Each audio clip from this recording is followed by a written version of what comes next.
Hello everybody and welcome to this new video entitled The Best Hypergrowth Stocks in My Portfolio, the 10 best stocks in my portfolio, and these are my top 10 positions. That's why I call them the 10 best.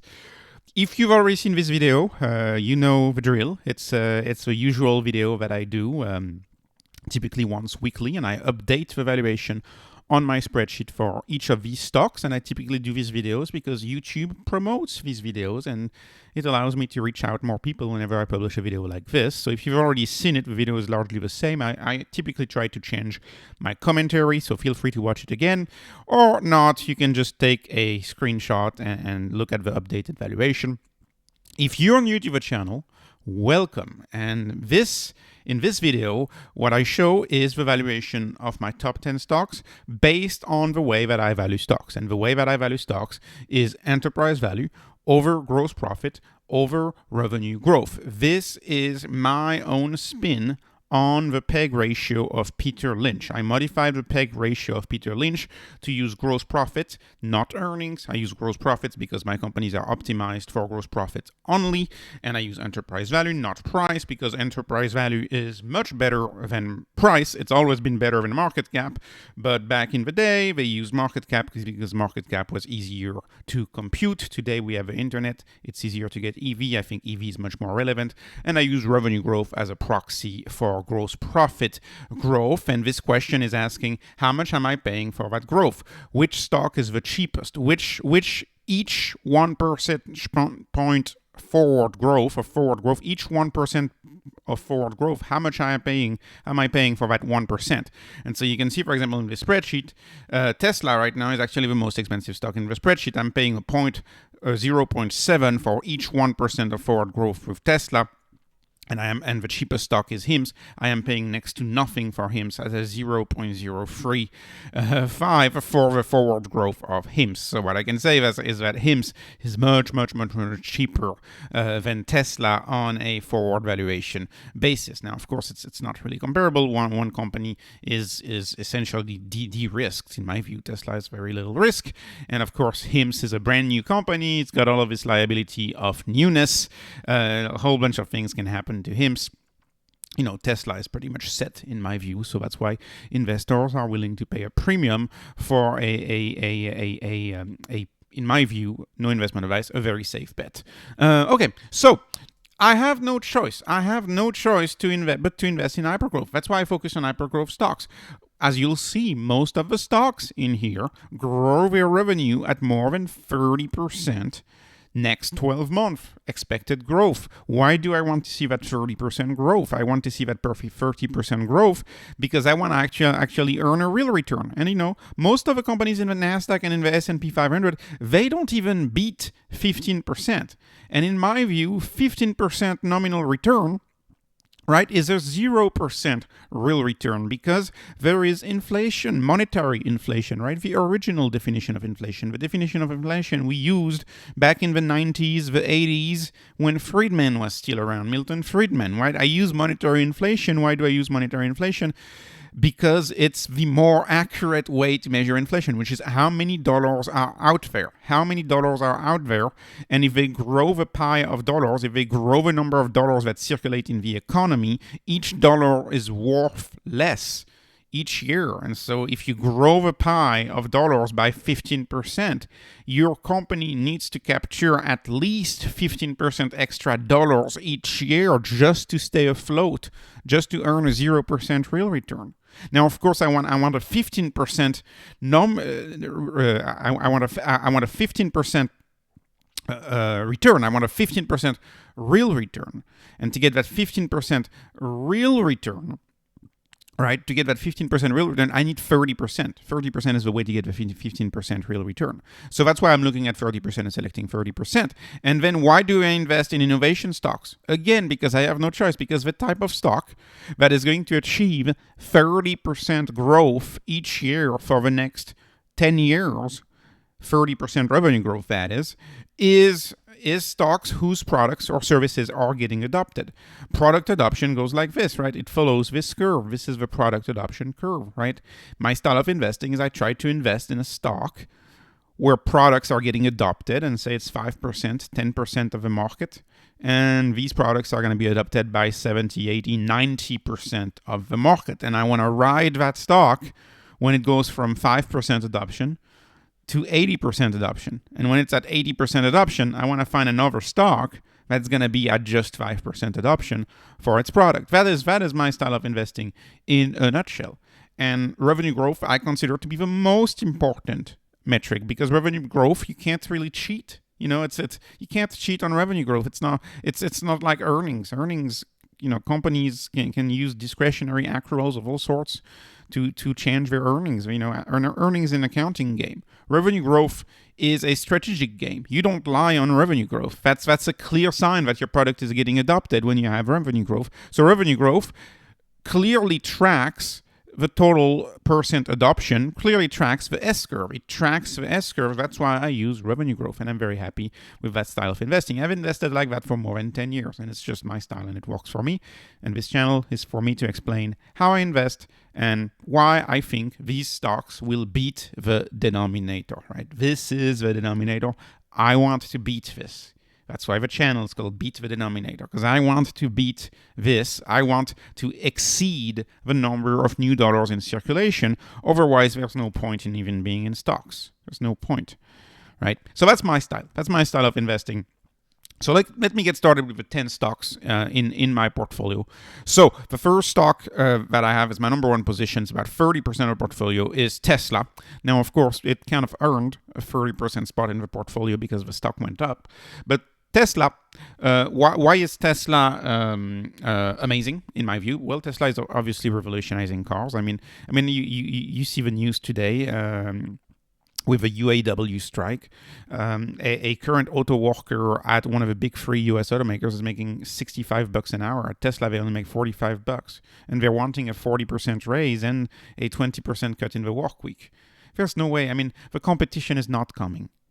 I don't think the competition is coming. There's just no way.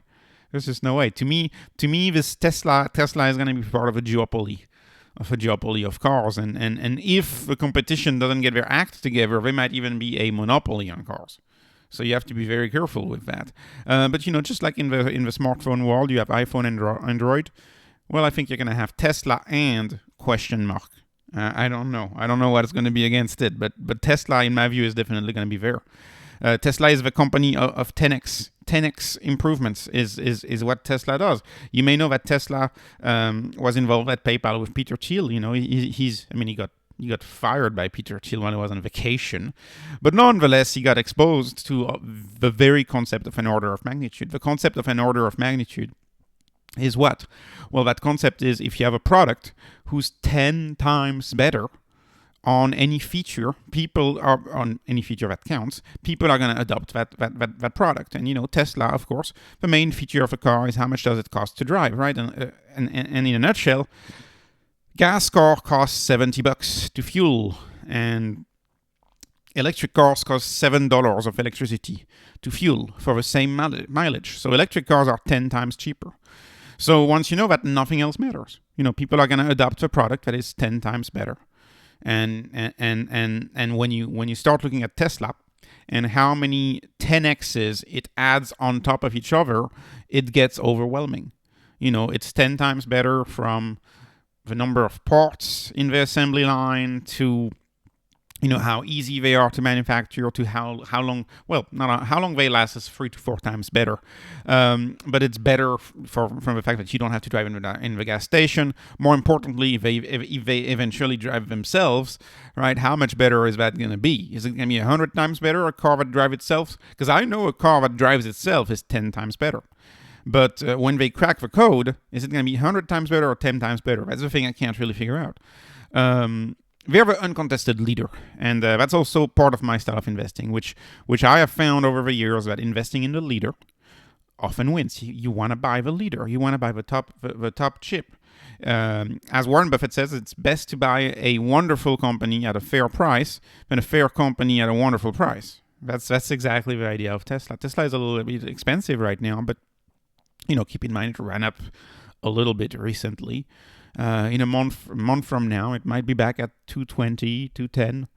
So anyways, it's a stock that I continually keep adding to, and I'm so confident. And the number of catalysts that we have to Tesla is a lot. Now, keep in mind, I don't talk about Tesla much on the channel because every single other channel on YouTube is Tesla. Essentially, I mean, if you look at the investing channels, half the investing channels just talk about Tesla 24/7. So I don't need to talk about Tesla too much. Let me move on to Enphase. Enphase, and by the way, let me finish this. Tesla is at the 5% adoption mark. It's actually closer to 6% now in worldwide as far as Tesla. So electric cars are getting adopted. Enphase, what about Enphase? Enphase is residential solar. That's solar panels on your roof, putting solar panels on your roof. That is another technology that I think is going to be widespread. The value of real estate is going to improve tremendously once we turn our roofs into the things that fuel our cars for free, because our cars will be electric, and fuel our homes for free. And eventually also cut us off the water utilities, which is another big thing that I think is going to happen. I think air conditioning units are also going to make, 300, 400 gallons of water a day.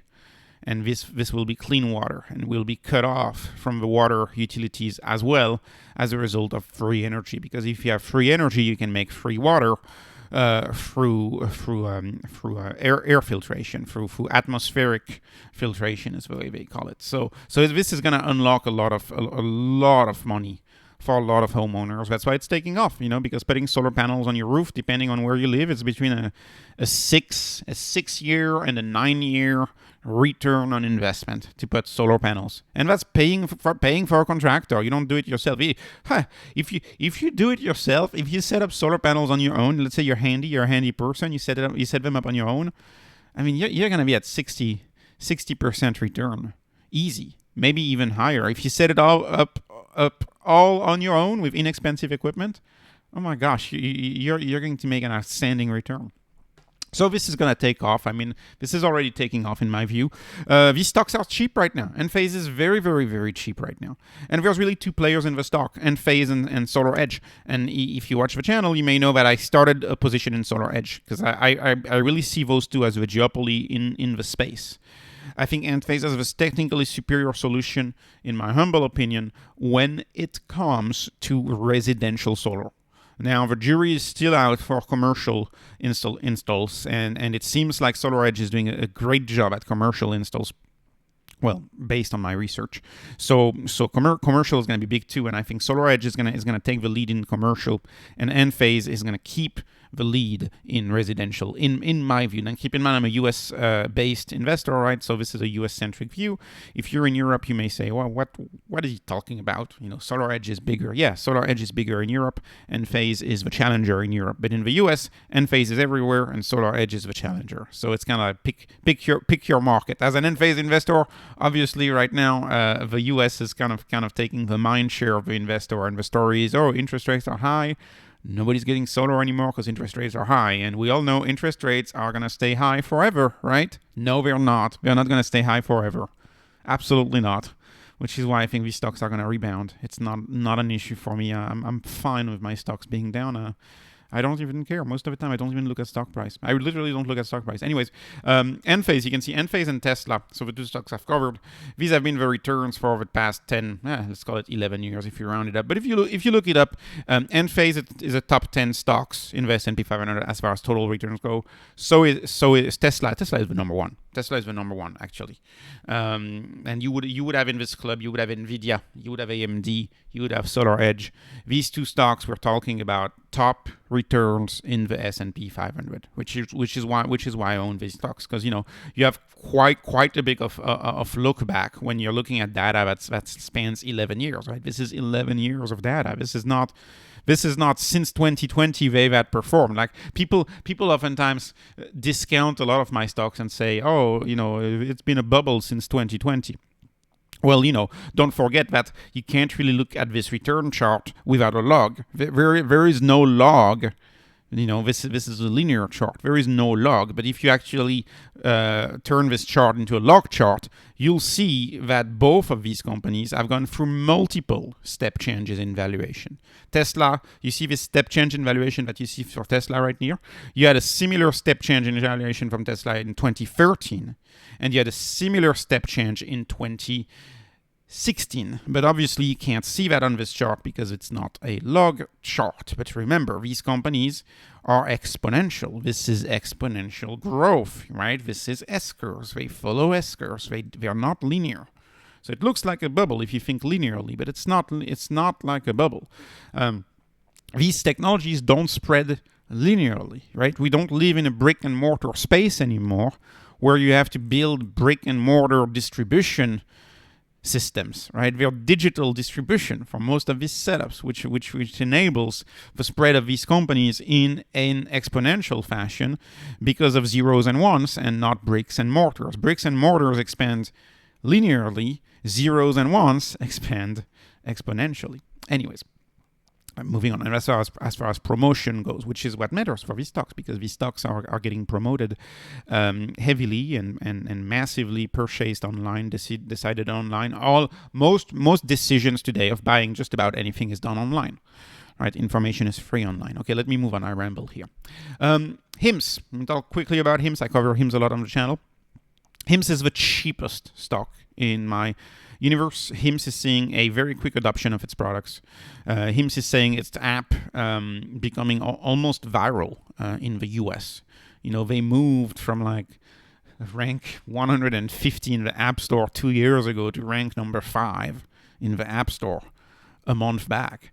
This is a company that's growing at 57% right now, next 12 months. They're probably going to beat that. They gave us long-term guidance. What does HIMS do? HIMS is an e-pharmacy, e-doctor without insurance. So HIMS provides access to a doctor, typically a specialist, at the tap of a button. And you have to wait, sometimes you don't have to wait any time, but typically it's 24 to 48 hours. And then you have either a chat, either a call with a doctor. And then the doctor, typically a specialist, will decide for you whether you're eligible for a condition or not, whether a drug is warranted for you or not. If the doctor decides a drug is warranted for you, HIMS, the e-pharmacy of HIMS, gets started and manufactures the drug and ships it to you overnight. So the whole process of HIMS, you can have your medication in 3 or 4 days for any condition. Well, lots of condition, not any condition for now, but the vision is going to be any condition. That's where the vision is headed. But for now, many conditions, and you just get it through the mail. And keep in mind that 70 to 80% of medical procedures are treated through pharmacy compounds. They're treated through pharmaceuticals. Very seldom will a procedure require surgery. That's the 20-30% of the medical world that can't really be disrupted. But the rest is treated through medications. And so HIMS is trying to capture that more profitable share of the market and that scalable share of the market. And, just like banks don't need branches anymore because we do everything digitally, ask yourself, do we need a network? There's 45,000 pharmacies in the US, 45,000 retail pharmacies in the US. Do we need 45,000 retail pharmacies in the US in the era of 5-hour shipping, right? In the era of same day shipping, do we need those pharmacies? And critically, I don't think so. I don't think we do. The advice can be given to your phone. You can have advice on how to use your medication through an app on your phone, right? Talking to the pharmacist. Privacy is better when you do it in an app. It's just going to win. I think it's going to win. I think it's the type of technology that's going to win. And of course, because you collapse these costs, because you remove 45,000 pharmacies, because you remove medical office buildings, because you remove health systems, because you remove rent seeking in every step of the healthcare value chain, rent seeking is removed because you just have one provider. The costs are cheaper than copays, which is kind of a miracle. Like in most cases, the cost of HIMS are cheaper than copays, which is a miracle, which means the question of using health insurance is irrelevant if going through your health insurance costs you more than going through HIMS, because you're going through your health insurance, you have to pay copays, right? And there's plenty of things about the HIMS thesis. Like for example, prescription refills. Let's say you need a prescription. In the real world, oftentimes the specialist will want to see you again to extend that prescription, and that's called rent seeking. They want to see you again to extend that prescription. They could do this by email. They could call you. They could give you a call, but they're not going to do that. They want you to come back for an $180 consultation, right? HIMSS does consultation digitally and collapses the cost of consultations through your app. So if you have a follow-up that's needed, which they sometimes are, you can just talk to your practitioner through the app. And it's free and it's included. So anyways, I'm very bullish about HIMSS. Moving on to Palantir. Palantir has gotten a little expensive right now. Let me just be clear. I find Palantir to be a little expensive. And I understand that their product is somewhat revolutionary, and I think they've proven that in the military world, which is one of the bigger reasons that I own the stock. I think this is yet to be proven with Foundry and with a commercial world. However, I found the stock a little overheated, and we'll see if the sales pick up. But Palantir has had a hard time selling to commercial companies lately. They've had a hard time, but I'm still giving them the benefit of the doubt because the CEO has previously guided 30% growth over the next decade. The CEO is clearly a leader in the field, right? Part of the PayPal mafia. You may have seen these videos on the AI summit with Elon Musk and Alex Karp just joking together at the White House in the AI summit. So you have a world-class CEO that's leading this company. That's part of this very reduced circle, of PayPal mafia, Peter Thiel, Elon Musk, etc. And so that's why this is a stock I want to get exposure to, because it's part of the same circle. And it was founded. Palantir was founded by the very man who wrote the book 0 to 1. So if you've read the book 0 to 1, most influential book, in my view, for entrepreneurship, for investing, that's the book we owe orders of magnitude. That's the book we owe, monopolies. Why do we have tech monopolies? Why are monopolies all over the place? Why do we have these monopolies, right? They're not monopolies because of cartels. They're monopolies because you make a product that's so good that your customers all flock to you and they all want to buy from you. Not because you have rent-seeking practices, i.e. you have a patent and nobody can copy your patent. That's not the reason. They all want to buy from you because your product is always the best. So you create these natural monopolies because you create products that are 10 times better. That's the whole idea of 0 to 1, right? And if you look at Tesla is the story of 0 to 1. I think HIMSS is the story of 0 to 1. Solar is a 0 to 1 innovation. 0 to 1 innovations get adopted because they are overwhelmingly better. In the 20th century, for the longest time, competition was all about making a product that was 20% better. Oh, look at my new Tide laundry detergent. It cleans 20% better. Well, cleaning 20% better is not going to get all of the competition, all of the customers to switch to you. But a car that's 10 times cheaper, a product that eliminates your electric bill, that's going to lead to mass adoption because people have no choice but to switch to these products, right? It's just like just like when the plane came around, it took, after a commercial plane took around, it took 20 years to entirely kill ocean liners between Europe and the US. They were dead very quickly. Everybody flew because one option took 5 days to go to Europe versus 8 hours or 6 hours or 7 hours, depending on where you're located in the US. So you collapse the time from 5 days to 8 hours, and so obviously everybody's flying and nobody's taking the boat, right? Same happened to horses. When cars came around, horses died in 10 years. Everybody was using their horse. All of a sudden you have a car that's 10 times better. Everybody gets a car. So that's the nature of these technologies. These technologies get adopted because they are overwhelmingly better. And Palantir is just a fascinating company. It's a stock that I don't want to not own, essentially. So let me move on to Crowdstrike. Crowdstrike gave us impressive 3-year out guidance. We have a 5 billion ARR guidance for Crowdstrike. They also have 300 million of consulting revenue on top of that. Crowdstrike is an endpoint security system, which is an antivirus. What it does is it detects breaches in computers. And whenever it detects a breach, that computer may be impacted, but it also broadcasts how to cure that breach. It broadcasts that to the whole network.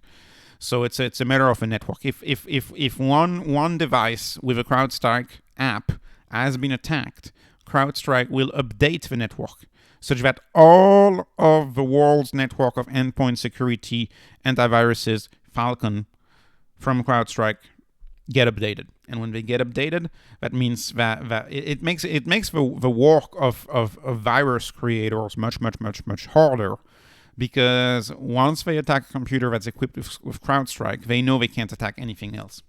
So that's why I think they will win. I will win because they have the largest network of computers, and this is a type of business that can only win when you have the largest network of computers. The second largest, is not 10% worse. It's 10 times worse because that's the difference between being protected and not being protected.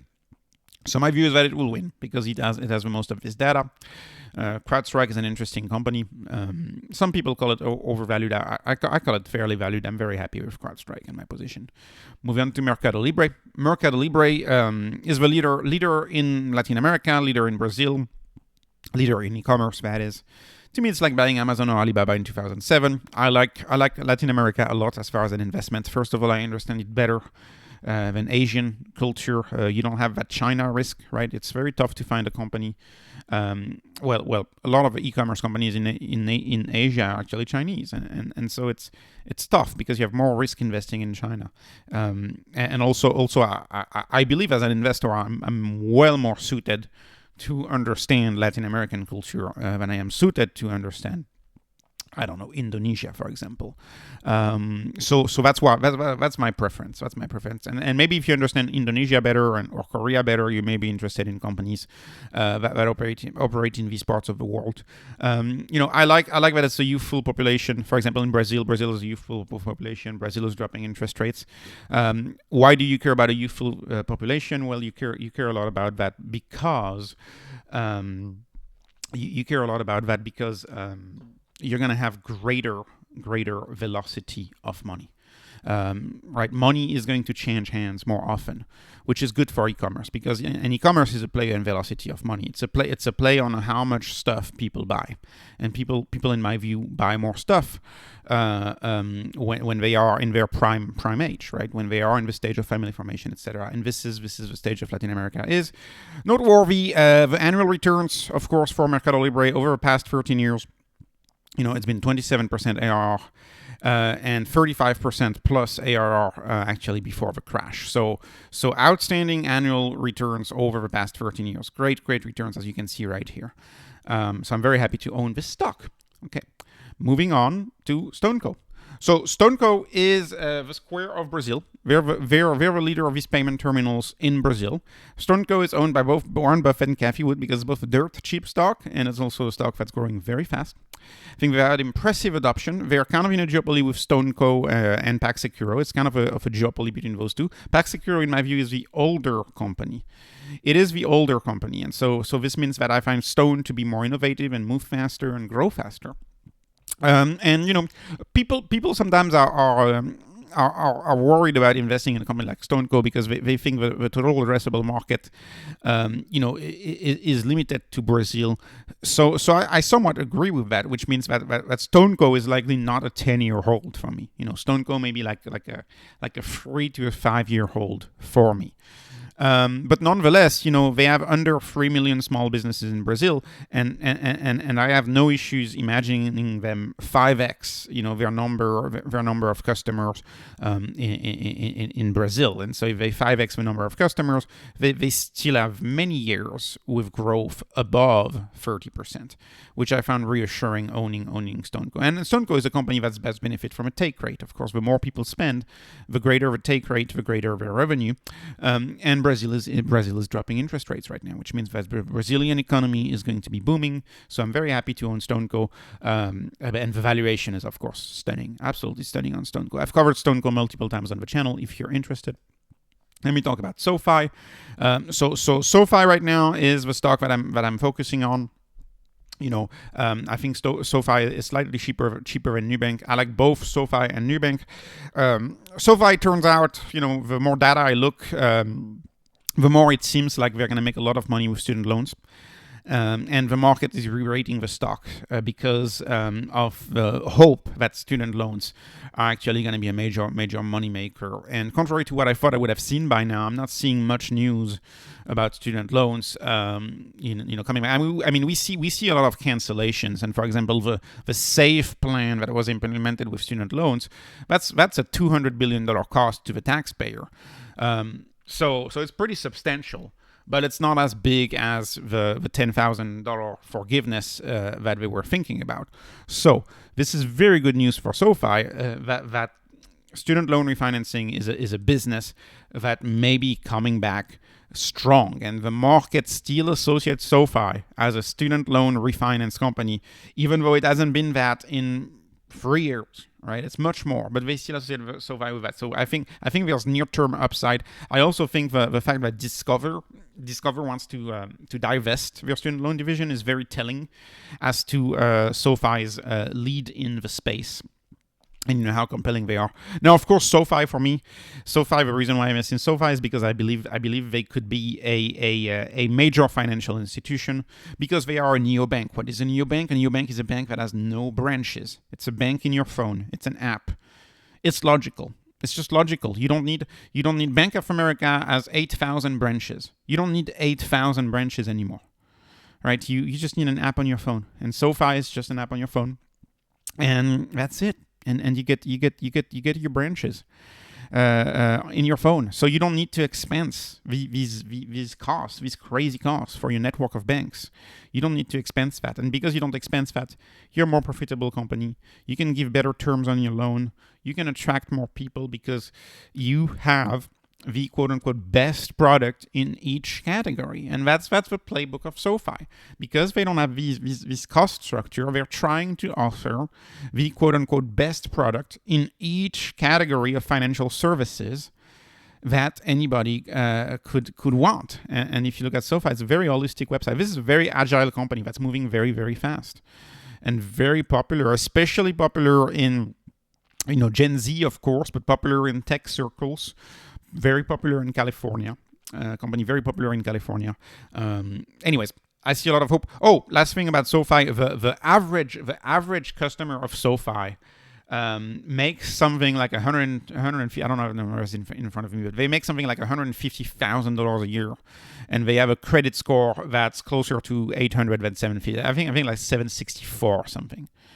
So they have a major credit score. SoFi, I don't cover too much on the channel because everybody else does. So that's kind of why I'm trying to find a niche for my channel. So there are stocks I cover less on the channel because everybody else does.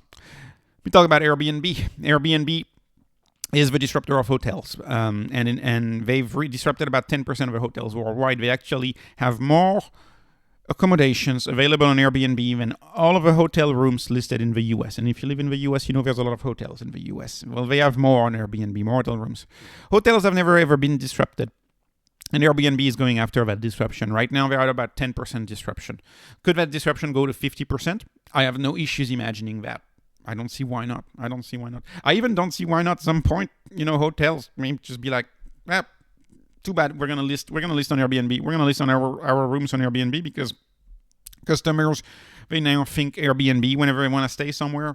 Airbnb is what they think about. So I don't even have an issue imagining them having hotels list room on Airbnbs. No issue at all. Airbnb is the platform. A platform to me is a wonderful business because as a platform, you are using your pre-existing capital. So you don't need to build a chain of hotels. You don't need to expend $5 million for a small hotel everywhere sprinkled across the US. You don't need that, right? Airbnb, it's the capital that already exists that you're exploiting, the capital of these houses that are sitting empty, or these rooms that are sitting empty, or these houses, more importantly, that used to be owned by mom and pop renters who got burned. And when you're a mom and pop renter and you have a lease and you get burned, i.e. you have to evict someone, and I don't know, there's an edict, for example, somewhere that says that you can't evict people for, I don't know, a year and a half, 2 years. Like that has happened recently across the US. You get burnt, and when you get burnt, you want to go on Airbnb. because Airbnb is a layer of trust. It's a layer of trust. So if you look at Airbnb, about 20% of Airbnb rentals are long-term stays. So this is a much bigger story. This is a story that could disrupt long-term stays too. Airbnb is a best cost product. So that is the same story as a Tesla. It's a product that oftentimes is much better and much cheaper than the alternative, which is hotels. And it may not be visible on the surface of it, but when you dig deeper, you realize that for example, for families, it is much cheaper. For families, Airbnb is much cheaper because you're just gonna rent a whole house instead of renting 2 hotel rooms or 3 hotel rooms. So it creates a lot of induced demand. Demand that didn't exist or that was not previously possible because traveling with hotels would have been too expensive is now becoming possible because you can just use Airbnb. Airbnb has explosive growth and adoption, especially among millennials and Gen Z. Fascinating company. They actually have a side business, like a side aspirational business. Airbnb is almost like a side social media. When you look at how much their homes get shared, when you look at, ever looked up on YouTube Airbnb tours? That's like a huge thing on YouTube. You have dozens of channels with hundreds of thousands of subscribers, and all they do is just tour Airbnbs and try Airbnbs out. It's a phenomenon. It's a phenomenon that has lasted well over 10 years. So I think this is something that's going to last, in my view. Moving on and finishing up with Bitcoin. So Bitcoin is my proxy. MicroStrategy here is my proxy for Bitcoin. The reason why I put MicroStrategy in there is because a lot of people can't buy Bitcoin with their brokers. And therefore, MicroStrategy, I think, is a good alternative to get exposure to Bitcoin if you want to stay within your broker and use things like margin, etc. So I think that's why I put MicroStrategy, and I own MicroStrategy as a proxy for Bitcoin. I think it's the best proxy. Now, we'll see when the Bitcoin ETF comes out, right? The market is very excited about this Bitcoin ETF. We'll see when that happens. Most of my Bitcoin I own in pure form. What is pure form Bitcoin? Is you own it in a brain wallet. I've been in Bitcoin since 2015, so I use these old words sometimes on Bitcoin. Like brain wallet, like it's like an old word, like it's a Bitcoin quote unquote maxi word. Anyways, what is a brain wallet? Is you just generate 12 words and you memorize these 12 words and you have your Bitcoin stored in your head. That's it, right? You create a brain wallet with a hardware wallet, essentially. So that's the way I think is the best way to own Bitcoin, because you have no counterparty risk. And ask yourself, how many assets do you not have any counterparty risk to? And the more fundamental you go, the more you realize that Bitcoin is kind of the only asset where you don't have counterparty risk, right? If you own Tesla stock in your broker, you hold it in street name most of the time. So it's your broker. Your broker writes you an IOU. Your broker says, "Oh, I owe you the stock," right? It's in street name. How many people actually own stocks in their name, right? So, anyways, and even then, you have risk because the stock is not managed by you. It's managed by someone else, and you have all sorts of risks with stocks, which you don't have with Bitcoin, which is why I believe Bitcoin is a bond alternative, by the way. So bond alternatives, you have major counterparty risk, right? The risk that they do not repay, but you also have debasement risk. So Bitcoin, I mean, it's to me it's the perfect bond alternative. To me, it is safer than stocks, even though the market today still considers Bitcoin to be much riskier than stocks. That is not the way I look at it. Upward volatility is good volatility. This is also a very important concept, right? A lot of these stocks, you may say, oh, Tesla is so volatile, GBTC is so volatile. Upward volatility is very, very good volatility. It's not bad volatility. You want volatility. Volatility is typically upward. Look at these statistics on Twitter. How many assets have done 500x? But when they do 500x, they also do, 15 minus 80% drawdowns along the way. I think the successful investor has to be comfortable with 80% drawdowns multiple times during the journey. It is a journey. But the beauty of that journey, if you believe in Bitcoin, is that one Bitcoin is one Bitcoin. So you don't look at Bitcoin in terms of US dollars, you look at Bitcoin in terms of Bitcoin. So if you have one Bitcoin is 1 over 21 million.